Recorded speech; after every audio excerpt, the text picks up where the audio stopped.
සීතලම සීතල දේශගුණයකට උරුමකම් කියන නුවරඑළිය දිස්ත්‍රික්කයේ කොත්මලේ කියලා කියන්නේ ලස්සනම ලස්සන තේ වතු හෙල්මලු ක්‍රමයට අස්වද්දන ලද කෙත් වතු ඒ වගේම සුන්දර දියැලි වලින් සමන්විත අතිශය සුන්දර පාරාදීසයක් කිව්වොත් ඒක අතිශෝක්තියක් නෙමෙයි.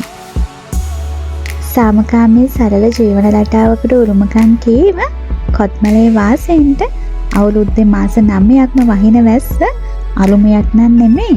විශේෂයෙන්ම හැම අවුරුද්දක්ම අවසාන වෙන්නේ දවස් ගාණක් වහින වැස්සේ නිමාවත් එක්කම තමයි. අන්න ඒ විදිහට අපිට දවස් ගාණක් එක දිගට වහින වැස්සේ අඩුවක් නොතිබුණත් වෙනදට වඩා මොකද්ද හිතට මහා අමෝතු গুপ্ত බවක් හැමෝටම වගේ මේ සැරේ දැනලා තියෙනවා. සුපුරුදු විදිහටම දවස් ගාණක් එක දිගට වහින වැස්සත් එක්කම 27 වෙනිදා හවස අපිට කරන්ට් එකක් නැති වුණා. කොත්මලේ සමහර ප්‍රදේශවලට 26 වෙනිදා ඉඳලම කරන්ට් එක තිබුණේ නැහැ. ඉතින් මේ අන්ධකාරයත් එක්කම වෙනදා විදිහටම තියෙන දෙයක් කාලා මිනිස්සු හැමෝම සුපුරුදු විදිහට නිදි පැදුරේට ගියා. නිදි පැදුරේදීම ගම් පිටින් සදාතනික නිින්දකට පමුණවන්නට තරම්ම සබහාදහම මේ තරමටම කුරුළු වෙයි කියලා මං හිතන්නේ මට වගේම ඒ කාටවත්ම එදා රාත්‍රියේ හිතෙන්න නැතුව ඇති. දිත්වා සුළි කුණාටුවත් එක්කම ඇදහැළුණු මුරගසම් වර්ෂාවෙන් ජීවිත සිය ගණනකගේ ඉරණම නිදි පැදුරේදීම විසඳූ කොත්මලේ දරුණුතම නායෑමත් එක්කම සිද්ධ වන දරුණුතම ඛේදවාචකයද තමයි කොත්මල් වාසීන්ට මේ අවුරුද්ද අවසාන වෙනවත් එක්කම මුහුණ දීමට සිද්ධ වුණේ. ඉතින් ඒ අඳුරුම රාත්‍රියේ අඳුරුම මතකයන්ගේ හිත ලිත්තන අඳුරුම සෙවණැලි කුරුළු විදියට hina වෙන ඒ පරිසරයේ තමයි ඒ ඛේදවාචකයේ සිද්ධ වෙලා දවස් 15කට පස්සේ මගේ මතක අතර මෙන්න මේ විදිහට සැඟවිලා තිබුණේ.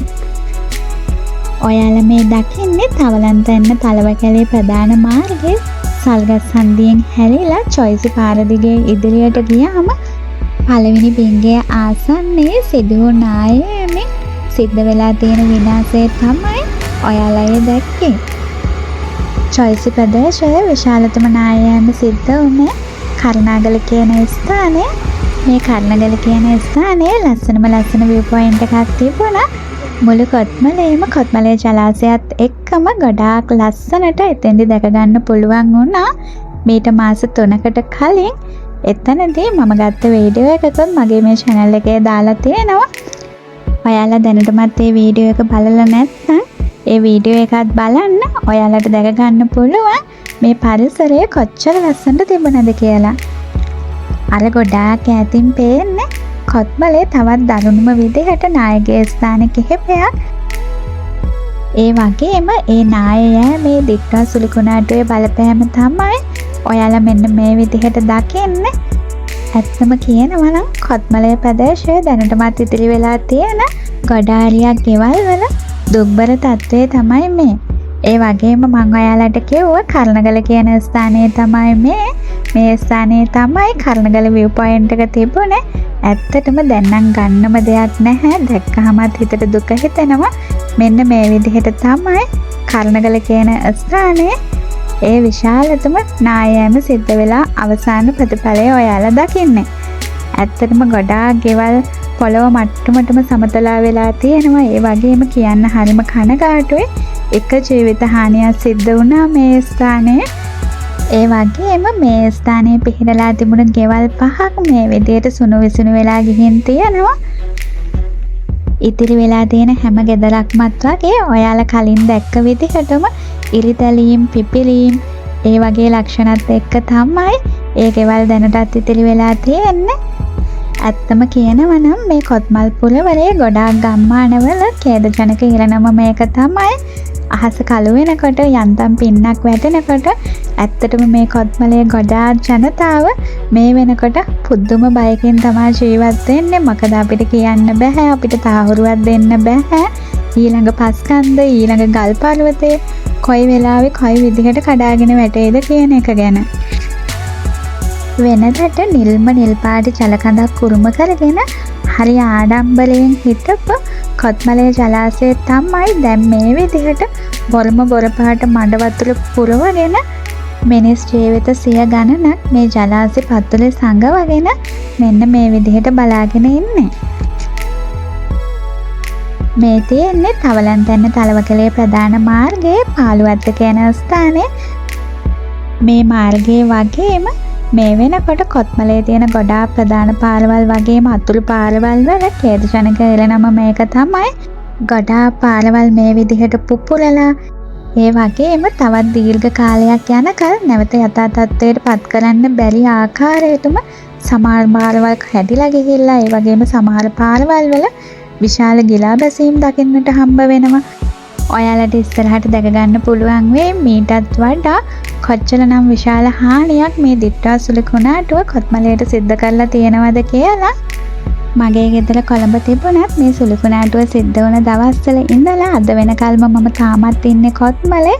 ඉතින් මට පෞද්ගලිකව මගේ පවුලේ අයට මේ සුළුකුණාටුවෙන් කරදරයක් සිද්ධ නොවුණ මේ සුළුකුණාටුවට මේ ඛේදවාචකයට මුහුණ දීපු කෙනෙක් විදිහට මේ ඛේදවාචකයේ සිද්ධ වෙච්ච දවසේ ඉඳලම මට මේ ගැන අත්දැකීම් තියෙනවා.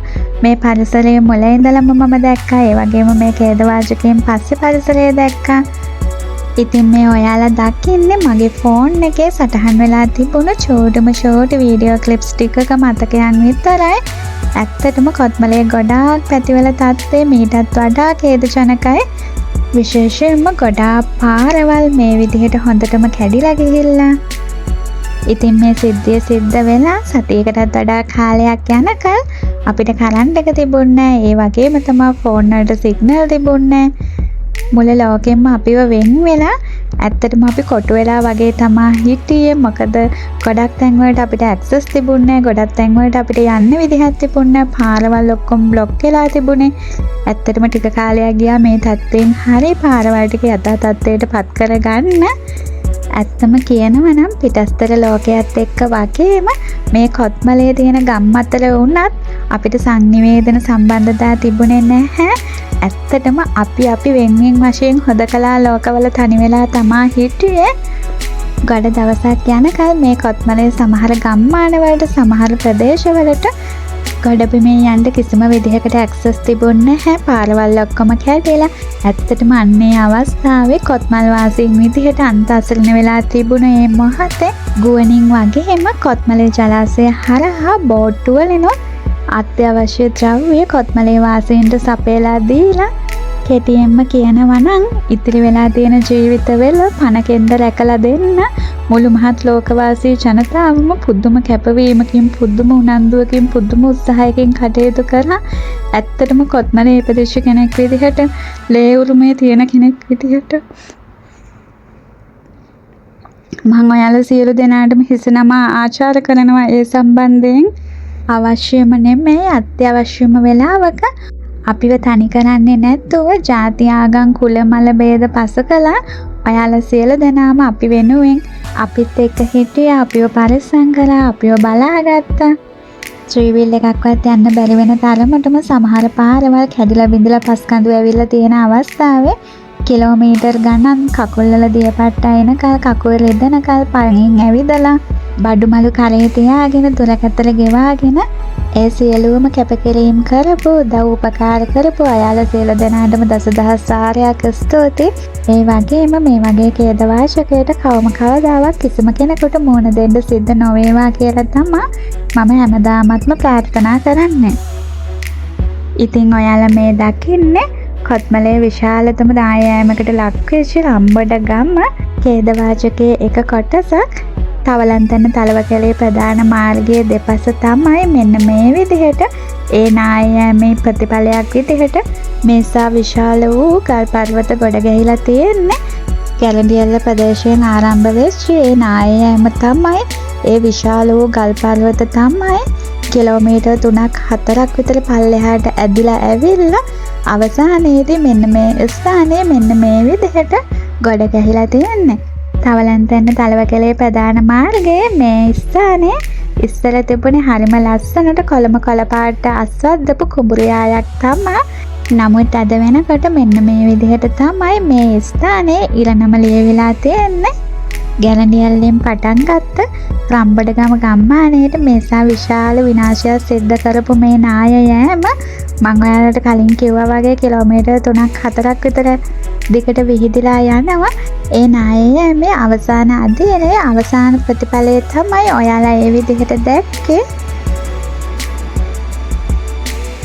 එතන ඉඳලා තව චුට්ටක් ඉස්සරහට ගියාම ඔයාලා මේ දකින්නේ කොත්මලේ ඉඳලා නුවරඑළිය ප්‍රධාන මාර්ගයේ පිහිටලා තියෙන රම්බඩ උමග ළඟට වැටෙන විකල්ප මාර්ගය. කොත්මලේ ඉඳලා නුවරඑළිය යන කෙනෙකුට තවලන්තැන්න හරහා යන්නේ නැතුව භාවිතා කරන්න පුළුවන් කෙටිම විකල්ප මාර්ගයක් තමයි පාර චුට්ටක් විතර පටු වුණාට රම්බඩ ටනල් එක ළඟටම අඩුම කාලයකින් යන්න පුළුවන් නිසා කොත්මලේ ඉඳලා නුවරඑළිය යන ගොඩක් අය මේ විකල්ප මාර්ගය භාවිතා කරා. නමුත් තවමත් යථා තත්ත්වයට පත් කරගන්න නොහැකි ආකාරයටම මෙන්න මේ විදිහට තමයි ඉතාමත් දරුණු ආකාරයට මේ මාර්ගයේ මේ ස්ථානය විනාශ වෙලා තියෙන්නේ. පාගමනේ යන කෙනෙකුට යන්තම් මේ ස්ථානයෙන් එතර වෙන්න පුළුවන් වෙන ආකාරයට මේ විදිහට ලෑලි දාලා මේ මාර්ගය తాවකාලිකව සකස් කරලා තිබුණාට බයිසිකලයකින්වත් මෙතනින් යන්න බැරි වෙන තරමටම මේ ස්ථානය මෙන්න මේ විදිහට ඉතාමත් දරුණු ආකාරයට විනාශයට පත් වෙලා තමයි තියෙන්නේ. මේ මාර්ගයේ ඉස්සරහට ගියාම අපිට හම්බ වෙන්නේ රම්බඩගම ගම්මානය. ගැලණියල්ල පටන් ගත්ත නායාම නිසා මුල රම්බඩගම ගම්මානයම දරුණුම විදිහට විනාශයට ලක් වුණා. මේ මාර්ගයේ ටිකක් ඉස්සරහට ගියාට පස්සේ අපිට ඒ නායෑම දැක බලා ගන්න පුළුවන්. නමුත් පයින් ගොඩක් දුර යන්න තියෙන නිසා අපි මේ මාර්ගයේ මෙතනින් ඉස්සරහට ගියේ නැහැ. ආපහු හැරිලා අපි තවලන්තැන්න හරහා නුවරඑළිය මාර්ගයේ මේ නායකගේ ස්ථානයට ආපහු ආවා. අපි දැන් මේ ඉන්නේ නුවරඑළිය මාර්ගයේ ඉස්සරහට යන ගමන් ඔයාලට දැක ගන්න පුළුවන් වේවි මේ මාර්ගයේ තනින් තන මේ නායයාම නිසා කොච්චරනම් හානි සිද්ධ වෙලා තියෙනවද කියලා. ඒ වගේම මේ පාර දෙපැත්තේ කොච්චරනම් පස්කඳු ඒ වගේම ගල් පර්වත ගොඩ ගැහිලා තියෙනවද කියලා. තවමත් මේ මාර්ගයේ පස්කඳු ගල් පර්වත අයින් කරන ගමන් තමයි තියෙන්නේ. ඒ වගේම කොත්මලේ ගොඩාක් තැන්වල වගේ චූටි වැස්සකට වුණත් තවමත් පස්කඳු කඩා වැටීම් ගල් පෙරලීම් මේ මාර්ගයේ සිද්ධ වෙනවා. වෙලා තියෙන ඛේදවාචකත් එක්ක අපිට කියන්න බෑ කොයි වෙලාවෙ පස්කන්දක් කඩාගෙන වැටේද ගල් පර්වතයක් පෙරලෙයිද කියලා. අන්න ඒ නිසා ඔයාලා වැස්ස වෙලාවට මේ මාර්ගය භාවිතා නොකරනවා නම් හොඳයි. නමුත් භාවිතා කරන්නම සිද්ධ වෙනවා නම් ගොඩාක් කල්පනාවෙන් ගොඩාක් ප්‍රවේශමෙන් ඔයාලට මේ මාර්ගය භාවිතා කරන්න සිද්ධ වෙනවා. හානිය ප්‍රමාණය සුළු හානියක්ද එහෙම නැත්නම් විශාල හානියක්ද කියලා අපිට ගණනය කරන්න බැරි වුණත් අද වෙනකොට කොත්මලේ ගොඩාක් ප්‍රදේශවල ප්‍රධාන පාරවල් වල වගේම අතුරු පාරවල් වල ඉතාමත් ඛේදජනක ආකාරයට වගේම හරිම ශෝකාන්තයක් විදිහට ඉරණම ලියවිලා තියෙන්නේ මෙන්න මේ විදිහට තමයි. අවුරුදු ගානක මහන්සිය ජීවිත කාලයක් පුරාවටම එකින් එක ගොඩනගාගත්ත බලාපොරොත්තු මේ සියල්ලක්ම එක මොහොතෙන් දරුණු කුණාටුවත් එක්ක ගහගෙන ගිහිල්ලා අද වෙනකොට මෙන්න මේ විදිහට අසුන්දර අපැහැදිලි මතක සටහන් විදිහට තව පරම්පරා ගානක් ඉස්සරහට යනකල් කොත්මලේ අඳුරු පැතිකඩක් විදිහට ඒ වගේම කොත්මලේ ඛේදවාචකයක් විදිහට මේ දේවල් ඉතිහාසගත වෙලා තියෙවි. කොත්මලේ කියලා කියන්නේ රාජධානියක් නොවුනට රාජධානී නිර්මාණය කරන්න මූල බේජ වූ රජවරුන් තැනුව ඒ රජවරුන් ආරක්ෂා කිරීමට මේ රට එක්සේසත් කිරීමට යුද සැරිසුම් නිර්මාණය කරපු පුණ්‍ය භූමියක් විදිහට සඳහන් කරන්න පුළුවන්. ඒ වගේ නට්ටාවශේෂ ඉදිරි පරම්පරා ගානකට බලාගන්න පුළුවන් වෙන විදිහට කොත්මලේ තිබුණත් අද වෙනකොට මේ සිද්ධ වෙලා තියෙන ඛේදවාචකයත් එක්ක ඒ නට්ටාවශේෂ ඒ ප්‍රෞಢ ඉතිහාසයේ සමහර උරුමයනොත් ඉතාමත්ම දුක්ඛිත ආකාරයට මේ පස් අස්සේ අද වෙනකොට වැළලීලා ගිහින් තියෙනවා. සිද්ධීන් දෙකකදී පුද්ගලයන් 80කටත් වඩා වැඩි පිරිසක් මරුතොරලට ගත්ත ගැරඩියල්ල හොරවංගුව කියන ස්ථානයේ තමයි මේ තියෙන්නේ. ඔයාලට මතක ඇති මේ අවුරුද්දේ මැයි 11 වෙනිදා තමයි කතරගම ඉඳලා කුරුණෑගල දක්වා ධාවනය කරපු ලංගම බස් රථය මේ ස්ථානයේදී තමයි අනතුරකට ලක් වුණේ. එදා සිද්ධ වෙච්ච අනතුරෙනුත් මිනිසුන් 20කට ආසන්න ප්‍රමාණයක් ජීවිතාශයට පත් වුණා. නොවැම්බර් 27 වෙනිදා ගැරඩියල්ල සිද්ධ වුණු ඒ අතිවිශාල ඛේදවාචකය නායෑම සිද්ධ වුණත් මෙන්න මේ ස්ථානයේදීම තමයි. රම්බඩගම ඛේදවාචකය ඒ නායෑම ආරම්භ වෙන්නෙත් මේ ස්ථානයෙන්. මේ ස්ථානයෙන් පටන් ගත්ත ඒ නායෑම හේතුවෙන් මේ වෙනකොට මියගිය සංඛ්‍යාව 60කටත් ආසන්නයි. ඒ වගේම සමහර ගෙවල් වල සමහර නිවෙස්වල එකම සමාජිකයෙක්වත් ඉතුරු වෙන්නේ නැතුව සියලුම දෙනා ජීවිතක්ෂයට පත් වුණා. සමහර ගෙවල් වල අම්මට තාත්තට තමාගේ දරුවන් අහිමි වුණා. ඒ වගේම තමයි දරුවන්ට තමන්ගේ දෙමාපියන් අහිමි වුණා. සමහර ගෙවල් වල සියලු දෙනාම නැති වෙලා ඒ ගෙදර සුරතලා විතරක් ඉතුරු වුණා. ඉතින් අදට තමන්ගේ ගෙදර තමන්ගේ නිවසයන් සියලු දෙනාම අහිමි වෙලා ගියත් අනේ ඉතින් කිසිම දෙයක් නොදන්නා කිසිම දෙයක් නොතේරෙන ඒ අහිංසක සුරතලුන් මේ පස්ගොඩ උඩට වෙලා තමන්ගේ නිවසයන් එනකල් අදට සුසුල්නමින් බලාගෙන ඉන්නවා. ඒ වගේම තමයි හැමදේම දරාගෙන හැමදේම විඳගෙන ආයේ කවදාවත් එන්නේ නැහැ කියලා දැන සුරක්ෂා කඳවුරු වල ඒ වගේම තමන්ගේ ඥාතීන්ගේ හිතවතුන්ගේ ගෙවල් වල අදටත් කී දෙනෙක් නම් බලාගෙන ඉන්නවද? රැයක් එළිවෙන ජාමයට ඇහුණු අඳෝන අපමණයි. ඒ වගේම තමා මලවුන්ගේ කතා බොහෝමයි. කොළොලි විදිහට hina වෙන ඒ කොණාටුවේ අඳුරු සෙවණැලි වලට මුසු වුණු හිත රිදෙන මතකයන් අද මේ මුළු පරිසරයම වෙලාගෙන තියෙනවා. වෙනදට ජනාකීර්ණ වෙන මේ නුවරඑළිය මාර්ගය අද වෙනකොට පාළු ගුප්ත වචන වලින් විස්තර කරන්න බැරි මොකද්ද අමෝතුම නිහඬියාවකින් පිරීලා ගිහිල්ලා.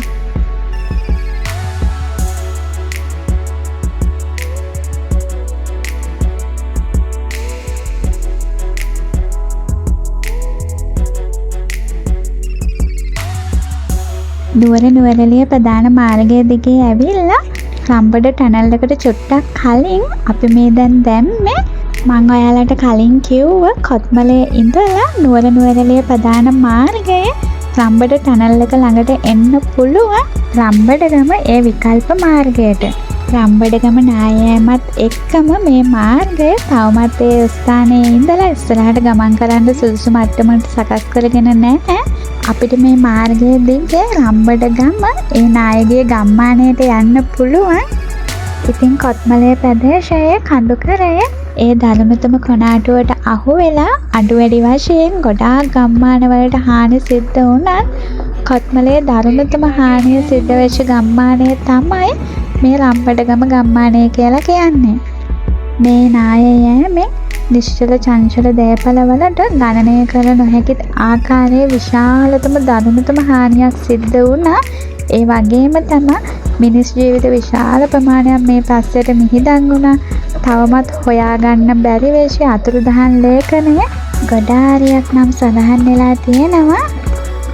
ඇතැම් අවස්ථාවල රතු සිමෙන්ති ගාලා උපමට්ටම් කරලා පිඟන් ගඩොල් අතුරලා හැඩ කරලා නැති වුණාට ගොම මැටි ගාලා හරි සීරුවට තියාගෙන හිටපො පයට පාවඩ පුමුතුරුණු නැති වුණා ආදරයෙන් දුවපැන ඇවිදපො ස්ක්‍රීන් මෙට්ට සුව පහසු ඇඳන් නැති වුණා බෝලු ඇඳක හරි කුඩා පැදුරක හරි පවුලේ හැමෝම උණුහුමට ගුලි වෙලා හිටපො රන් මසූල් නැති වුණා වේලත් දෙකක් හරි රත් කරගෙන කාලා වැටිලා හිටපො රජමාලිගාවක සැප සම්පත් නැති වුණාට පොන්චි පැලේ තිබුණ සතුටත් අද අහිමි කරන්න තරම්ම සබහාදහම මේ තරමටම කුළුරුනේ අය කියන්න මම දන්නේ නැහැ.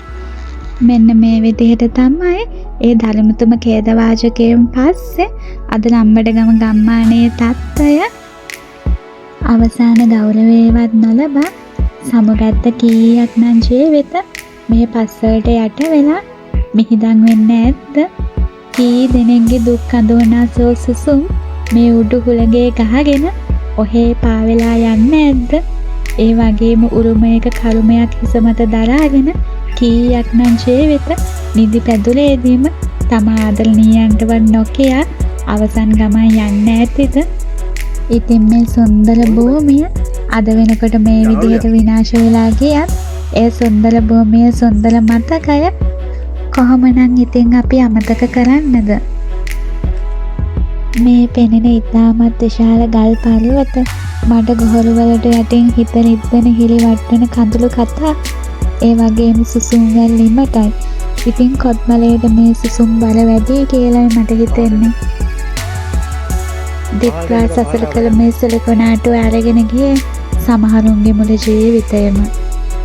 එක්ක නැගිටිමු කියලා කිව්වට මේ පරිසරය දිහා බලාගෙන මිනිස්සුන්ගේ දුක් කඳුළු සෝසුසුම් අහගෙන අනේ ඉතින් කවදානම් කොහොම ඒ පරණ විදියට ඒ පරණ ජීවිතය ගත කරන්න මේ මිනිස්සු කොහොමනම් නැගිටීද කියලා මට හිතා ගන්නවත් බැහැ.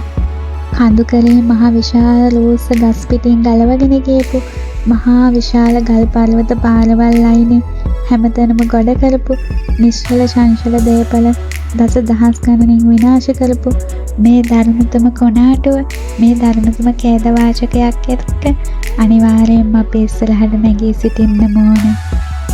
මහා වැසි පෙළලූ පස්කඳු පරදා මඩ වගුරු මතින් රළු දිය දහරවල් මතින් අපි අනිවාර්යයෙන්ම නැගිටින්න ඕනේ. ඒ දේ කවදා කොහොම කය විදිහටද කරන්න කියන්න මම දන්නේ නැහැ. නමුත් අපි ඒ දේවල් කළ යුතුම වෙනවා. අපි වෙනුවෙන් නෙමෙයි මේ ලෝකේවත් තාම දැක්කේ නැති 6ක් 4ක් නොතේරෙන අපේ පුංචි එවුන් වෙනුවෙන් අපේ ඉදිරි පරම්පරාව වෙනුවෙන් අපි අනිවාර්යෙන් මේ දේ කළ යුතුම වෙනවා. ඉස්සරහට අපිට ජාතියක් විදිහට සමස්තයක් විදිහට ලොකු කැපකිරීම් සිද්ධ කරන්න වේවි. නමුත් අපිට බලාගෙන ඉන්න අපිට නැගිටින්න ලොකු කාලයක් නැති වේවි. ඉතින් ලස්සන හෙටක් වෙනුවෙන් මේ ලස්සන කොත්මලේ ආපහු ලස්සනට ගොඩනගන්නට අපේ පුංචි පැටවුන්ට ලස්සන අනාගතයක් හදලා දෙන්න අපිට අද ඉඳලම මේ මොහොතේ ඉඳලම ගොඩාක් දේවල් සිද්ධ කරන්න වෙයි. ඉතින් ඒ ලස්සන හෙට ඉක්මනටම දකින්න බලාපොරොත්තුවෙන් මං අතට ගිහිල්ලා එන්න. ඔයාලා සියලු දෙනාම සතුටින් පරිස්සමෙන් ඉන්න.